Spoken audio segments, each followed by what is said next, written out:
भारत की सुरक्षा नीति को लेकर के लंबे समय से एक बड़ा सवाल बना हुआ है। सवाल यह है कि चीन और पाकिस्तान में से भारत का सबसे बड़ा दुश्मन कौन है।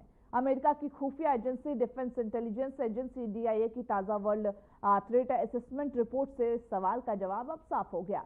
सवाल यह है कि भारत का सबसे बड़ा दुश्मन आखिर कौन है। पाकिस्तान जो वर्षों से आतंकवाद सीमा पार हमलों के लिए जाना जाता है, या फिर चीन जो लगातार अपनी सैन्य और परमाणु ताकत बढ़ा रहा है और भारत के कई मोर्चों पर टकराव की स्थिति बनी हुई है। देखिए इस रिपोर्ट को।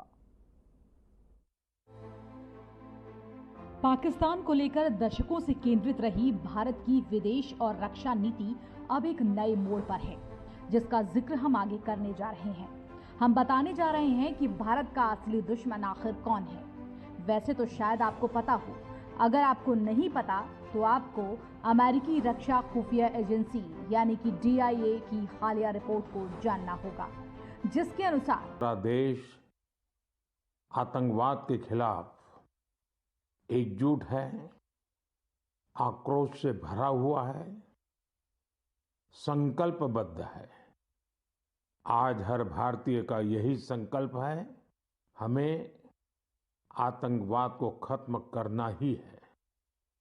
साथियों, ऑपरेशन सिंदूर के दौरान हमारी सेनाओं ने जो पराक्रम दिखाया है, उसने हर हिंदुस्तानी का सिर ऊंचा कर दिया है। जिस प्रिसीजन के साथ, जिस सटीकता के साथ हमारी सेनाओं ने सीमा पार के आतंकवादी ठिकानों को ध्वस्त किया, वो अद्भुत है।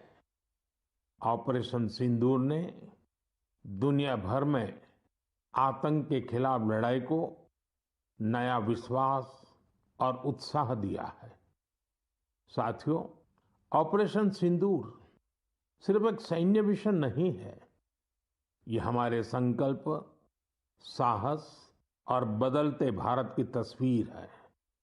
और इस तस्वीर ने पूरे देश को देशभक्ति के भावों से भर दिया है, तिरंगे में रंग दिया है। आपने देखा होगा, देश के कई शहरों में, गांवों में, छोटे छोटे कस्बों में तिरंगा यात्राएं निकाली गई। हजारों लोग हाथों में तिरंगा लेकर देश की सेना, उसके प्रति वंदन अभिनंदन करने निकल पड़े। ऑपरेशन सिंदूर ने देश के लोगों को इतना प्रभावित किया है कि कई परिवारों ने इसे अपने जीवन का हिस्सा बना लिया है। बिहार के कटिहार में, यूपी के कुशीनगर में और भी कई शहरों में उस दौरान जन्म लेने वाले बच्चों का नाम सिंदूर रखा गया है। साथियों, हमारे जवानों ने आतंक के अड्डों को तबाह किया। यह उनका अदम्य साहस था और उसमें शामिल थी भारत में बने हथियारों, उपकरणों और टेक्नोलॉजी की ताकत। उसमें आत्मनिर्भर भारत का संकल्प भी था। हमारे इंजीनियर्स, हमारे तकनीशियन, हर किसी का पसीना इस विजय में शामिल है। इस अभियान के बाद पूरे देश में वोकल फॉर लोकल को लेकर एक नई ऊर्जा दिख रही है। कई बातें मन को छू जाती है। एक माँ बाप ने कहा, अब हम अपने बच्चों के लिए सिर्फ भारत में बने खिलौने ही लेंगे। तो दुनिया को पता होना चाहिए कि 140 करोड़ भारतवासी आतंकवाद के खिलाफ अब एकजुट हैं। पूर्ण विश्वास, प्रतिबद्धता से भारतीय सेना के साथ खड़े हैं। आज हर भारतीय का यही संकल्प है कि हमें आतंकवाद को खत्म करना ही है। ऑपरेशन सिंदूर के दौरान हमारी सेनाओं ने जो पराक्रम दिखाया, उसने हर हिंदुस्तानी का सिर ऊंचा कर दिया। ऑपरेशन सिंदूर में स्वदेशी हथियार, उपकरण और टेक्नोलॉजी की सफलता से विश्व ने आत्मनिर्भर भारत की गूंज को सुना।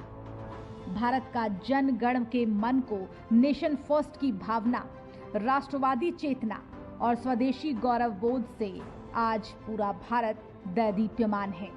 यही वजह है कि अमेरिकी रिपोर्ट में ये बताया गया, निर्भरता भारत में बढ़े और विदेशी आपूर्ति श्रृंखलाओं की निर्भरता कम हो जाए।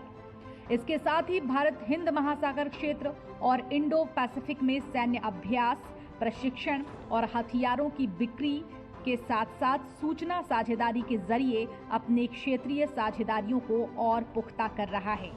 क्वाड, एशियन और अन्य बहुपक्षीय समूहों में भी भारत की सक्रियता इस रणनीति का अहम हिस्सा है, जिससे चीन के प्रभाव को कम किया जाएगा और भारत की नेतृत्व भूमिका को आगे बढ़ाने में मदद मिलेगी।